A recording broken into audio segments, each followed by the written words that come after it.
அன்புள்ளம் கொண்ட ரிஷபராசி அன்பர்களே, இந்த ரிஷபராசி அன்பர்களுக்கு சுக்கிர பயிற்சி. சுக்கிரன் ஜனவரி மாதம் 13ஆம் தேதியிலேருந்து பிப்ரவரி மாதம் 5ஆம் தேதி வரைக்கும் மகர ராசியில் இருக்கார். மகர ராசி அப்படிங்கிறது உங்களுடைய ரிஷப ராசிக்கு 9வது வீடு. இந்த சுக்கிர பயிற்சி ரிஷப ராசிக்கு ரொம்ப முக்கியமானது. ஏன்னா உங்கள் ராசியாதிபதியே சுக்கிரன் தான். இவர் 9ஆம் வீட்டுக்குள்ளே போகிறார். 9ஆம் வீட்டில் போகிறதுனால எந்த விதமான பலன்கள் கிடைக்கும் அப்படிங்கிறது கொஞ்சம் அண்டர்ஸ்டாண்ட் பண்ணிட்டு நம்ம புரிஞ்சுன்னு நம்ம பார்த்துக்கலாம். 9ஆம் பாவம்னா என்ன அப்படின்னா பாக்யஸ்தானம் சொல்ல, அதாவது உங்களுடைய அதிர்ஷ்டத்தை குறிக்கும், உங்களுடைய அப்பாவை குறிக்கும், குருமார்கள், உங்களுடைய ஆசிரியர்கள் குருமார்களை குறிக்கும், நீண்ட தூர பயணங்களை குறிக்கும், வெளி தொடர்புகளை குறிக்கும், உயர்ந்த அறிவை குறிக்கும், தர்மங்களை குறிக்கும், உங்களுடைய குலதெய்வத்தை குறிக்கும். இதெல்லாம் குறிக்கக்கூடிய இடம் உங்களுடைய 9வது வீடு. இந்த 9வது வீட்டில் என்னன்னா இந்த சுக்கிர பயிற்சியின் போது சுக்கிரன் மட்டும் இல்லை, சூரியன் வந்துடுவாராங்க அங்கே. அதுக்கப்புறம் புதன் வந்துடும், அப்புறம் செவ்வாய் வந்துடும், அப்புறம் தான் புதன் வரும். இந்த மாதிரி இத்தனை கிரகங்கள், சூரியன், செவ்வாய், சுக்கிரன், புதன், 4 கிரகமும் சேர்ந்து இருக்க போகிறது. 9ஆம் இடத்துல இருக்கிறதுனால இது உங்களுக்கு ஒரு லக்கு திடீர்னு ஒரு லக்கு கிடைக்கக்கூடிய ஒரு அதிர்ஷ்டமான காலம் திறக்கக்கூடிய வாய்ப்பு அப்படின்னு நம்ம எடுத்துக்கலாம். ஏன்னா சுக்கிரன் பொதுவாக ரிஷபராசிக்கு சுக்கிரன் ஏன் முக்கியம்னா அவங்களுடைய ராசி அதிபதி. உங்களுடைய ராசி அதிபதினா அவர் எதை குறிக்கிறார் அப்படின்னா உங்களுடைய வாழ்க்கை தரம் இருக்கு இல்லையா, உங்களுடைய ஸ்டேட்டஸ், இதை நிர்ணயிக்கக்கூடிய ஒரு ஒரு ஒரு கிரகம் அப்படின்னு சொல்லலாம். அவர் 9ஆம் பாவத்தில் அமையக்கூடியது அதிர்ஷ்டம் உங்களுக்கு திறக்க போகிறது, வாழ்க்கையில் திசை மாற போகிறது, நல்ல வாய்ப்புகள் உங்களுடைய தேடி வரக்கூடிய ஒரு காலகட்டம் இருக்கலாம். குறிப்பாக சொன்னோம்னா 9ல் சுக்கிரன் வரும்போது வெளிநாட்டு வாய்ப்புகள் வரலாம். அது மாதிரி மேல் படிப்புகள் இருக்கு, மேல் படிப்புகளுக்கான வாய்ப்புகள் வரலாம். உங்களுடைய ஆன்மீக வளர்ச்சி, நீங்கள் குலதெய்வத்தை செய்கிறதோ இல்லை பக்கத்தில் ஒரு கோயில் இருக்குது, அந்த கோயில் அம்மன் கோயில் இருக்குது, அதை எடுத்து கட்டுறதுக்கான வாய்ப்புகளோ, இது மாதிரி நல்ல பெரிய மனிதர்களுடைய தொடர்புகளோ, இதெல்லாம் உங்களுக்கு கிடைக்கக்கூடிய ஒரு காலகட்டமாக இதை நம்ம பார்க்க முடியும். அதே மாதிரி இது இந்த சுக்கிரன் கூட 9வது வீட்டில் சூரியன் இணையிறது என்னென்னா அப்பா சைட்லேருந்து உங்களுக்கு ஆதரவு கிடைக்கும். அது மாதிரி கவர்மெண்ட்லேருந்து உங்களுக்கு நல்ல ஆதரவு கிடைக்கும். அது மாதிரி உங்களுடைய அத்தாரிட்டி, நீங்கள் எதைக்கும் செய்யக்கூடிய அதிகாரங்களில் உங்களுடைய செல்வாக்கு இருக்கும். இதெல்லாம் சூரியன் கூட சேர்றதுனால இருக்கும். ஆனால் என்ன அப்படின்னா அப்பாவுக்கு உங்களுக்கு ஈகோ கிளாஷ் வரலாம், இல்லை மேலதிகாரிகளோட பிரச்சனைகள் வரலாம். இதை மட்டும் நீங்கள் கவனம், ஈகோ பிரச்சனையை நீங்கள் கொஞ்சம் குறைச்சிக்கணும். அது மட்டும் நான் சொல்கிறது தான் சரி அப்படின்ற அந்த மனநிலை மற்றவங்கள்ட்டேருந்தும் கொஞ்சம் கேட்கறதுக்கான முயற்சிகள் எடுத்துக்கிட்டோம்னா ரொம்ப ரொம்ப நல்லது. அது மட்டும் இல்லை, செவ்வாய் அந்த உச்ச வீடு, செவ்வாய் அங்கே சேரும்போது என்னென்னா நல்ல தைரியமான முடிவுகள் எடுக்கிறதுக்கான வாய்ப்புகள் இருக்குது. நீங்கள் நீண்ட தூர பிரயாணங்கள் செய்கிறதுக்கான வாய்ப்புகள் இருக்குது. சட்ட சம்பந்தமான விஷயங்கள், அதெல்லாம் கோர்ட்டு கேஸு, வம்பு வழக்கு, இது மாதிரியான கேஸில் உங்களுக்கு சாதகமாக அதெல்லாம் மாறுறதுக்கான வாய்ப்புகள் இருக்குது. நீங்கள் போட்டிகள், தேர்வுகள் இது மாதிரிலாம் இருந்ததுன்னா அதில் ஜெயிக்கிறதுக்கான வாய்ப்புகளும் இருக்குது. ரிஸ்க் எடுத்தீங்கன்னா கண்டிப்பாக ஜெயிக்கலாம். அப்படிங்கிறதுனா செவ்வாய் அந்த இடத்துல சுக்கிரனோட செவ்வாய் சேர்றது, அதுவும் 9வது வீட்டில் சேர்றது. பிஸ்னஸ் பண்ணுறவங்களே நீங்கள் எக்ஸ்பேன்ஷன் சம்மந்தமாக போகிறதுக்கான வாய்ப்புகள் இந்த டயத்தில் தெரியறது. இப்போ சொத்து சம்பந்தமான விஷயங்களில் முக்கியமான முடிவுகள் எடுக்கிறதுக்கூடிய காலகட்டமாகவும் இது தெரியறது. பொதுவாக சட்ட சம்பந்தமான பிரச்சனைகள் இருக்கும், வாக்குவாதம், ஏன்னா செவ்வாய் இருக்கிறனால வாக்குவாதங்களை தவிர்த்துங்க. கோவப்பட வேண்டாம், அவசரப்பட வேண்டாம், நிதானமாக இருங்க. இது மட்டும் பண்ணிங்கன்னா போதுமானது. ஸோ பொதுவாக இதே உங்கள் கூட புதன் சேர்றதுனால, அதாவது சூரியன், செவ்வாய், சுக்கிரன், ஓகே, சுக்கிரன் கூட சுக்கிரனோட பயிற்சி தான் பார்க்குறோம். அப்போ சுக்கிரன் கூட அடுத்து இணையக்கூடிய கிரகம் அப்படின்னு பார்த்தோம்னா 17ஆம் தேதியிலேருந்து புதன் இணைஞ்சிடறாரு.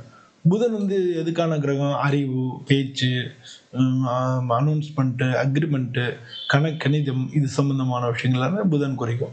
ஸோ அதனால டீச்சிங்கில் இருக்கிறவங்க, ட்ரைனிங்கில் இருக்கிறவங்க, கண்டென்ட் க்ரியேட் பண்ணுறவங்க, யூடியூபராக இருக்கிறவங்க, அஸ்ட்ராலஜி அதெல்லாம் சொல்கிறவங்க, ஜோதிடம் சொல்கிறவங்க, கன்சல்டேஷன்ஸ் பண்ணுறவங்க, இவங்க எல்லாருக்கும் ஒரு நல்ல காலகட்டமாக இருக்கும். 9ல் குரு இருக்கனால இன்டர்வியூவில் உங்களுக்கு நீ இன்டர்வியூவில் உங்களுக்கு பாஸ் ஆகிறதுக்கான வாய்ப்புகள் நிறையா இருக்குது. விசா சம்பந்தமான விஷயங்களில் பிரச்சனையாக இருந்தாலும் இப்போ நல்லபடியாக தீரும். எக்ஸாமில் வந்து நீங்கள் பாஸ் பண்ணிடுவீங்க. அக்ரிமெண்ட் வந்து சாதகமாக இருக்கும், அக்ரிமெண்ட் போகிற சாதகமாக இருக்கும். இது எல்லாத்துக்கும் ஒரு நல்ல பலன் கிடைக்கக்கூடிய ஒரு காலகட்டமாக இருக்குது. அதே நேரத்தில் இந்த சுக்கிரன் இருக்கிற இடத்துலேருந்து 2வது இடம், அதாவது உங்களுக்கு ரிஷபராசி 10ல் வந்து ராகு இருக்கிறதுனால சடனாக வந்து உங்களுக்கு கேரியரில் ஒரு புதிய வாய்ப்புகள் கிடைக்கும். ஃபாரின் கம்பெனிஸு இல்லை ஃபாரினுக்கு போகிறதுக்கு இதுக்கான சான்சஸ் கிடைக்கலாம். டெக்னாலஜியில் இருக்கிறவங்களுக்கு நல்ல growth கிடைக்கும். சோஷியலில் ரொம்ப சமூகத்தில் வந்து ஒரு பெரிய மதிப்பும் கௌரவமும் அந்தஸ்தும் மரியாதையும் கிடைக்கும். பொதுவாக வந்து ஆஃபீஸில் நடக்கக்கூடிய பாலிடிக்ஸில் கவனமாக இருக்கணும். எதையுமே ஷார்ட்கட்டில் பண்ணிடலாம் அப்படின்னு போகாமல் அதை வந்து தவிர்த்துக்கணும். இதை மட்டும் கவனமாக வச்சுக்கிறதையும் சேர்த்து சொல்லிட்டு வரேன். அதனால் நீங்கள் அதையும் பார்த்துக்குங்க. சிம்மத்தில் வந்து கேது இருக்கு. உங்கள் ராசிக்கு 4வது வீடு, 4வது சுகஸ்தானம். இந்த இடத்துல வந்து கேது இருக்கிறனால மனசில் அமைதி கொஞ்சம் குறைஞ்ச மாதிரி இருக்கும், பதட்டமாக இருக்கும். வீடு வாகனங்கள் சம்பந்தமான விஷயங்களில் பேச்சுவார்த்தைகளோ குழப்பங்களோ இருக்கலாம். அவங்க அம்மாவோட உடல்நிலை கவனம் தேவை. இது வந்து இப்போ ப்ராப்பர்ட்டி சம்மந்தமான சொத்து சம்மந்தமான விஷயங்களில் வந்து ஏதாவது டெசிஷன் எடுக்கிறத கொஞ்சம் தள்ளி போடுறது ரொம்ப ரொம்ப நல்லது. அது மட்டும் இல்லாமல் மீனத்தில் வந்து சனி பகவான் இருக்கார்.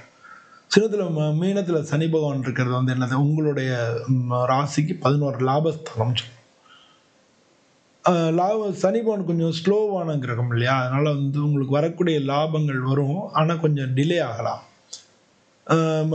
பழைய நண்பர்களுடைய உதவிகள் உங்களுக்கு கிடைக்கும். இப்போ லாங் டேர்மில் வந்து நீங்கள் எதையுமே வந்து கொஞ்சம் ப்ராஃபிட் வந்து லாங் டேர்ம், இப்போ வந்து இன்ட்ராடேயை காட்டிலும் உங்களுக்கு சொத்து வாங்கி போடுறது பிற்காலத்தில் உதவும்னு சொல்கிறோம் இல்லையா, அந்த மாதிரியான லாங் டேர்மில் வந்து நீங்கள் பண்ணக்கூடிய முதலீடுகள் வந்து ஒரு நல்ல பலன் கொடுக்கும். இது மட்டும் இல்லாமல் உங்களுக்கு 2ல் வந்து குரு வக்ரமாக இருக்கார். ரிஷபராசிக்கு 2ஆம் இடத்துல குரு வக்ரமாக இருக்கார். இது வந்து பேச்சில் வந்து கவனமாக இருக்கும். வாக்குஸ்தானத்தில் இருக்கார், பணபரத்தில் இருக்கார். அதனால் வந்து உங்களுக்கு வரக்கூடிய குடும்ப சம்பந்தமான பொருளாதாரங்கள், பணம் சம்பந்தப்பட்ட விஷயங்கள் வந்து கொஞ்சம் வரதுக்கான டிலே ஆகலாம். புது சம்பளம் அது மாதிரியான விஷயங்கள் வந்துடும். ஃபேமிலி மேட்டர்ஸ் அப்படின்னு எடுக்கும்போது குடும்ப சம்பந்தமான பண வரவுகள் வந்து கொஞ்சம் டிலே ஆகலாம். பேச்சில் கொஞ்சம் கவனம் செலுத்துகிறோம். ஏன்னா 2ஆம் இடம் வாக்குஸ்தானம், சரி, பேச்சில் கவனம் செலுத்துகிறோம். பொதுவாக வந்து எப்போவுமே செலவுக்கு அப்புறம்தான் சேமிப்புக்கு அப்புறம் தான் செலவு. எல்லாத்தையும் செலவு பண்ணிட்டு பாக்கி இருக்கிறத சேமிச்சுக்கோம் அப்படின்னோம்னா சேமிக்கவே முடியாது. அதனால் செலவோட ஒரு ஐட்டமாகவே சேவிங்ஸையும் நீங்கள் சேர்க்கணும். இப்போ வந்து ஒரு 10% இது மாதிரி நம்ம சேமிக்கிறோம் அப்படின்னா அதில் ஒரு 10% வந்து தூக்கி போட்டணும், அது சேமிப்பு அப்படின்னு தனியாக வச்சுக்கணும். அப்படி பண்ணிங்கன்னா தான் நீங்கள் கட்டாயமாக சேமிக்க முடியும். இல்லை அப்படின்னா உங்களுக்கு அது செலவில் ஒன்றா நீங்கள் பண்ணால் தான் சேமிக்க முடியும். இல்லைன்னா சேமிப்பு அப்படின்றதே வந்து பண்ணலாம்னு சொல்லி தள்ளி போயிட்டே இருக்கும். சரியான முறையில் உங்களால் சேமிக்க வழி இல்லாமல் போயிடும். அதனால் சேவிங்ஸ் பண்ணுறதுக்கு ஒரு பிளான் வச்சுக்கணும். பொதுவாக பணம் சம்மந்தப்பட்ட திடீர் அதிர்ஷ்ட வருமானங்கள் வரும், போனஸ் வரலாம், கமிஷன் வரலாம். செலவில் மட்டும் கட்டுப்பாடு இருக்கணும். மேரேஜ் வந்து அது சம்மந்தமான முயற்சிகளுக்கு நல்ல பலன் கிடைக்கும். பொதுவாக வந்து தொண்டையில் வந்து இன்ஃபெக்ஷன் ஏற்படலாம், த்ரோட் ப்ராப்ளம் வரலாம், சுகர் அது மாதிரி இருக்கிறவங்களுக்கு பிரச்சனைகள் வரலாம். உடம்பு குண்டாக இருக்கிறவங்க, ஒபிசிட்டி பிரச்சனைகள் இருக்காங்க, இவங்கெல்லாம் ரெகுலராக வாக்கிங் போகிறது நல்ல பலன் கொடுக்கும். ஏன்னா சனி பகவான் உங்களுக்கு லாபஸ்தானத்தில் இருக்காரு. உடற்பயிற்சி பண்ணிங்கன்னா நல்ல பலன் கிடைக்கும்.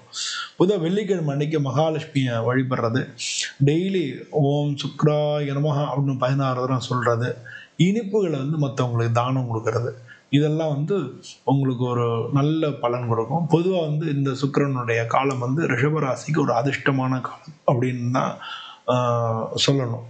தன்னம்பிக்கையும் 4 பேருக்கு உதவக்கூடிய மனப்பான்மையும் இருந்தால் நிச்சயமாக வெற்றி இந்த காலகட்டத்தில் உங்களை தேடி வரும். அனைவருக்கும் நன்றி.